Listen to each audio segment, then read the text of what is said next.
अगर किसी को अपना दुख सुनाने बैठे ना तो दुख बहुत बड़ा है, लेकिन क्या सुनने वाला सच में ही आपके दुख को सुन रहा है या फिर अंदर ही अंदर खुश हो रहा है आपके दुख सुन के।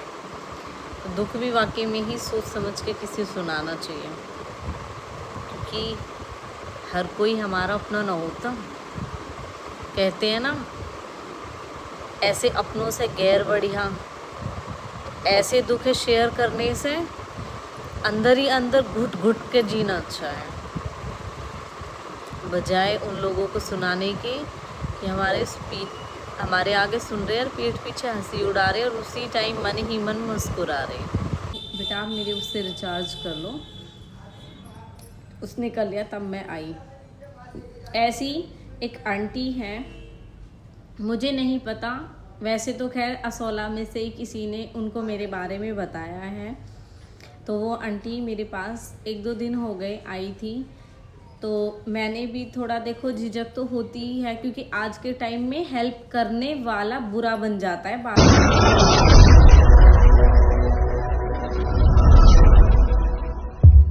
तुलसीदास सदा हरिकेरा कीजे नाथ हृदय में पवन में तनया पवन तनया संकट हरण मंगल मूर्ति रूप राम लखन सीता सहित हृदय बसु गुरु। जय जय राम जय जय राम जय श्री राम जय जय राम जय जय राम जय जय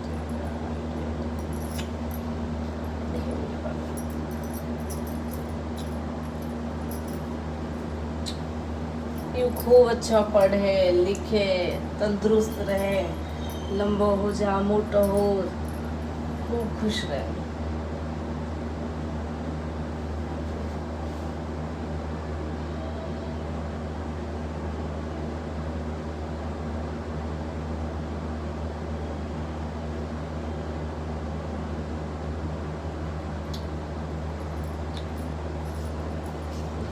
कल की तेरी बेलपत्री दूब कौन सी है भाई?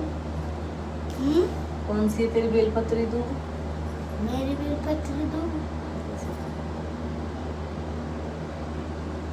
क्या इसमें? इसे खा। खाओ। मम्मी ये मेरे हाथ पे क्या लग गया?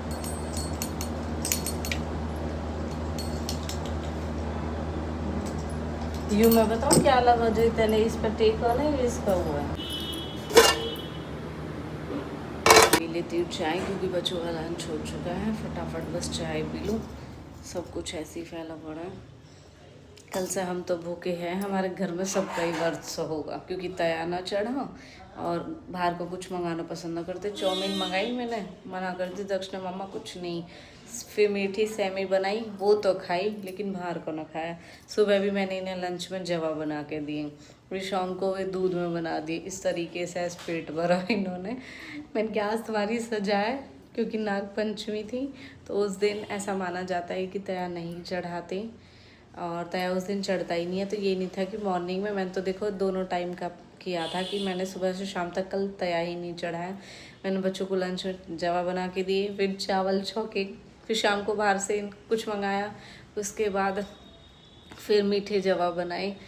इस तरीके से इनका पेट भरा। मैंने कि बस इनका पेट भर जाए, अपना तो देखा जाएगा जैसे भी है, क्योंकि वैसे भी व्रत हर व्रत में भूख भी कम लगे। तो अब मैंने सुबह के टाइम फटाफट इनके लिए लंच बना दिए, दाल चावल, और पापा के लिए दाल रोटी बनाई, जो पापा तो खैर लेके जा चुके हैं। बच्चों का रह रहा है ये फटाफट रेडी हो जाए, फिर चलते हैं इनको छोड़ने के लिए। ऐसे कौन करे कि लंच घर ही खा ले। मैं खा थोड़ी ना मिला रहा हूँ। खाएगा भी नहीं? खाऊंगा। हाँ इसमें से लेके। अच्छा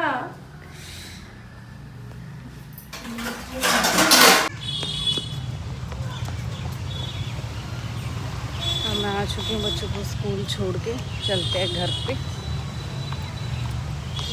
तो मैं आ चुकी हूँ, बच्चों को स्कूल से छोड़ के घर पे।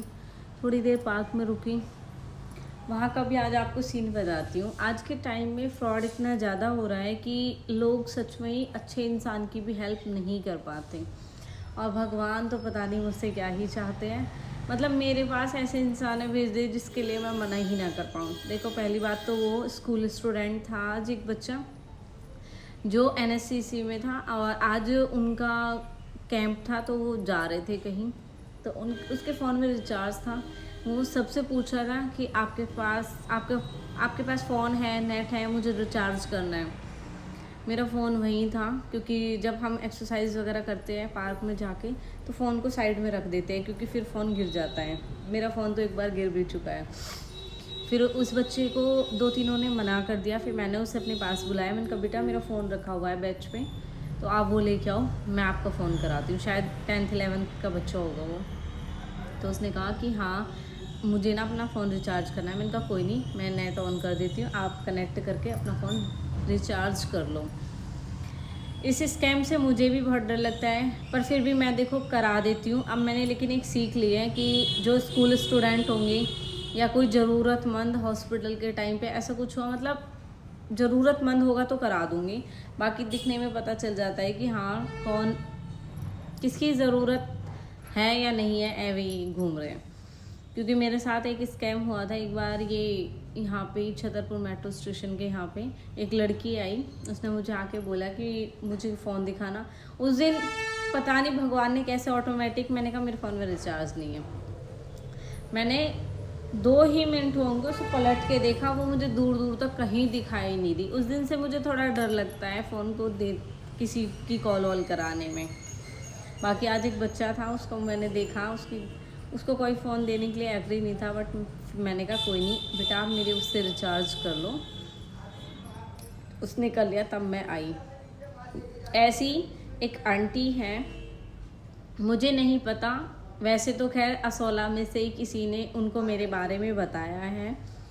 तो वो आंटी मेरे पास 1-2 दिन हो गए आई थी, तो मैंने भी थोड़ा देखो झिझक तो होती ही है, क्योंकि आज के टाइम में हेल्प करने वाला बुरा बन जाता है बाद में, और जिसकी हेल्प करते हैं ना वो भी भूल जाता है। क्योंकि कई मैंने ऐसे ही सोशल मीडिया पे भी देखा है, जब उनको लगता है ना कि उनको हमसे काम है तब तो हमारे पास मैसेज कर लेते। कई बार ऐसे हुआ है जो गुमशुदा हैं, जिनकी हमसे स्टोरी वीडियो तक मैं बनाती हूँ, वीडियो भी बनाती हूँ, आपने देखा भी होगा अगर कोई मुझे यूट्यूब से इंस्टा पे भी देखता होगा। मैंने ऐसी भी वीडियो बनाई है, स्टोरी लगाई है, शेयर भी करते कि कोई बात नहीं किसी की कोई हेल्प हो जाए। पलट के वो लोग इतना तक हमें नहीं बताते कि हाँ वो मिल चुका है, जो भी उनका फैमिली मेम्बर है, कोई रिलेटिव है, कुछ भी है, हमें औरों से पता चलता है। और मेरे पास बहुत सारे मैसेज आ जाते हैं। अभी रिसेंटली में भी मैंने एक वीडियो बनाई थी, स्टोरी भी लगाई थी, तो मुझे मतलब ये लगा लो कितनों के मैसेज आए थे कि हाँ वो मिल गया। लेकिन जिसने वीडियो बनवाई ना उसने एक बार भी मुझे नहीं बोला कि हाँ दी थैंक यू मिल गया, नहीं कोई मतलब नहीं। तो मैंने अक्सर देखा है हेल्प करने वाला बुरा ही बन जाता है, पर कोई बात नहीं, फिर भी अच्छा है कि भगवान हम किसी की किसी तरह तो हेल्प कर पाए। तो ऐसी एक आंटी है असौला में से, किसी ने उनको बोला है मेरे लिए कि आप प्रीति के पास जाओ, वो आपकी हेल्प करेगी। वो मेरे पास आई। देखो इतना बड़ा दुख है उनके लिए कि 3 बेटा 3 बहू, जिन बच्चों के लिए खासकर एक औरत आदमी के जाने के बाद बच्चों पे सब्र कर लेती है, से मुझसे ज़्यादा अच्छा तो शायद कोई नहीं समझ सकता इस बात को। और लोग भी कह देते हैं कि अब तो अपनी ज़िंदगी अपने बच्चों पे ही कर और अपने बच्चों को देख, लेकिन ये सच बात है, जब तक बच्चों की देख रेख होनी होती है, एक औरत वो एक माँ अपनी पूरी ज़िंदगी अपने बच्चों पे लगा देती है, सब कुछ छोड़ देती है, अपनी ज़िंदगी कुर्बान अपने बच्चों पे कर देती है। लेकिन जब टाइम आता है उस माँ का, तो वो बच्चे अपनी ज़िंदगी कुर्बान करने की बजाय अपने उस माँ का सहारा बनने की बजाय, उसके उस दुखों को समझने की बजाय, उसकी उस पिछली ज़िंदगी में जाने की बजाय कि जब हमारी माँ के पास ऑप्शन भी था अपनी ज़िंदगी को जीने का, लेकिन हमारी माँ ने सिर्फ़ और सिर्फ हमें चुना, तब वो बच्चे, जो एक माँ अपनी ज़िंदगी सारी दाव पे लगा देती है, कुर्बान कर देती है बच्चों पे, वो बच्चे उस माँ को ही अपनी ज़िंदगी से साइड कर देते हैं, बजाय उसको समझने के, उसके उन दुखों को खुशियों में बदलने के, और जो कुछ उन्होंने झेला होता है, स्ट्रगल किया होता है, उस चीज़ पे मतलब गर्व कराने की बजाय उसे लाचार बना देते हैं, बेसहारा कर देते हैं। सच में बहुत दुख होता है इन सब चीज़ों को देख के कि जब ये लगा लो जब तक हम अपने काबिल नहीं हो जाते, हमारे माँ बाप हमें नहीं छोड़ते। लेकिन जब बच्चे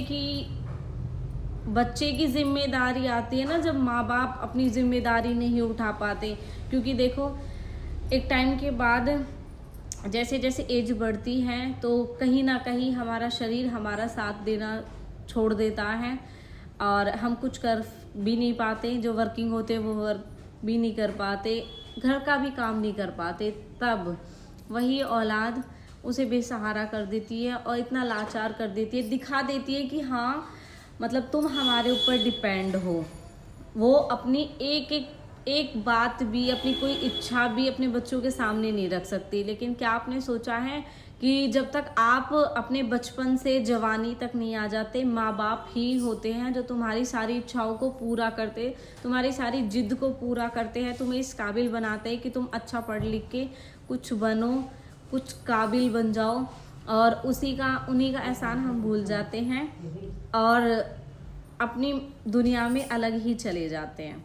तो ऐसे बिल्कुल नहीं करना चाहिए। मतलब आज वो इतनी बुजुर्ग आंटी हैं जिनके 3 बेटे 3 बहू हैं और जो उनको मतलब इस तरीके से टॉर्चर करते हैं, उनको घर से निकाल देते, खाने को नहीं देते। कल वो सच में ही जब मेरे सामने रो रही थी, मैंने उनको देखा था, वो बोल रही थी मेरी पूरी बॉडी में बेटा बहुत ज़्यादा दर्द हो रहा है, मैं डिस्पेंसरी जा रही हूँ वहाँ से दवाई लेने के लिए। लेकिन मैंने सोचा कि मैं पूरे सच को जानूँ, इसलिए मैं उनको कैमरे के सामने नहीं लेके आई, क्योंकि ऐसा ना हो, मैं तो पहले ही बोल रही हूँ कि हेल्प करने वाला ही फंसता है। ये बात पूरी हद तक सच हो, तभी मैंने सोचा कि आगे मैं इस तरीके से उनके लिए कुछ कर पाऊँ। अगर मेरी एक वीडियो के थ्रू उनकी कोई हेल्प हो पाएगी तो मैं ज़रूर करूँगी। और बाकी तो देखो उनका क्या कैसे है वो मुझे पूरा जानने के बाद ही पता चलेगा। अभी मुझे उनका नहीं पता, क्योंकि देखो कभी कभी आंसू भी झूठे हो जाते हैं। मैं तो पूरी कहते हैं ना पूरी डिटेल निकालने के बाद ही कुछ बोलूँगी। बट जो ये दर्द है, लेकिन मतलब ये जो दर्द मैंने आपको बताया ये रियलिटी है, ये इन्हीं के लिए नहीं औरों के लिए भी बोल रही हूँ। लेकिन ऐसे नहीं होना चाहिए। जिसकी उंगली पकड़ के हम चलना सीखते हैं और जब उनको हमारे कंधे पे हाथ रखने की ज़रूरत होती है तब हम कंधा साइड करके बोल देते हैं कि चलो। कभी सोचा है जब हमें उंगली पकड़ने की ज़रूरत होती है ना, तब कभी भी हमारे पेरेंट्स ये नहीं करते कि हाँ उसकी उंगली ना पकड़े, बल्कि उंगली पकड़ने की जगह हमें गोद में उठा लेते हैं। क्योंकि मैं एक माँ भी हूँ और एक बेटी भी हूँ, तो मैंने अपने माँ बाप का प्यार भी देखा है और अपने बच्चों के प्रति मैं अपनी जिम्मेदारी भी समझती हूँ। और मैं इस लेवल पे हूँ बीच में कि हाँ मतलब दोनों चीज़ें मुझे अच्छे से समझ आती हैं। एक औरत भी हूँ, इसलिए एक औरत का दर्द भी समझती हूँ। मैं वो औरत नहीं हूँ जिसको ये समझना है कि हाँ औरत का दर्द क्या होता है। शायद मुझसे ज़्यादा दर्द तो किसी ने देखा ही नहीं होगा। उन आंटी की तो एक एज है, फिर भी मम्मी से ज़्यादा एज है उनकी, लेकिन मैंने तो इतनी कम उम्र में ये सब चीज़ देखा है तो अच्छे से समझूंगी उनके दर्द को। लेकिन उनका दर्द जो है ना, उनके उस दर्द में तो उनके मतलब हस्बैंड भी हैं और वो भी अपने बेटा बहू का साथ देते बजाय उनके। तो ऐसा नहीं होना चाहिए। अपनी फैमिली को अपने साथ जोड़ के चलो। छोटे बड़े गलती मतलब हर चीज़ें हर फैमिली में होती है, लेकिन ये नहीं कि किसी को निकाल के घर से बाहर खड़े कर दो। हालांकि माँ बाप हैं, वो माँ बाप चाहे बच्चे को बाहर निकाल दें तो माँ बाप बुरे बन जाते हैं। और एक टाइम ऐसा आ गया कि बच्चे माँ बाप को घर से बाहर निकाल देते। क्यों? देखो उनकी पूरी जमा पूंजी होती है, हमें कोई हक नहीं होता अपने पेरेंट्स को उन्हीं के घर से निकालने का। जब तक वो है, जब तक वो उनका ही है, ये चीज़ समझ में आती है। जबकि मतलब बहुत स्टोरी बताई उन्होंने मुझे, और जिस किसी ने भी मेरे लिए उनको बताया, तो आपको खुद आके भी उनके सामने से हेल्प करनी चाहिए। आप भी इस काबिल होंगे कि हाँ उनकी हेल्प कर सको। तो समझना इस बात को, और अच्छी लगे तो लाइक कमेंट शेयर करना।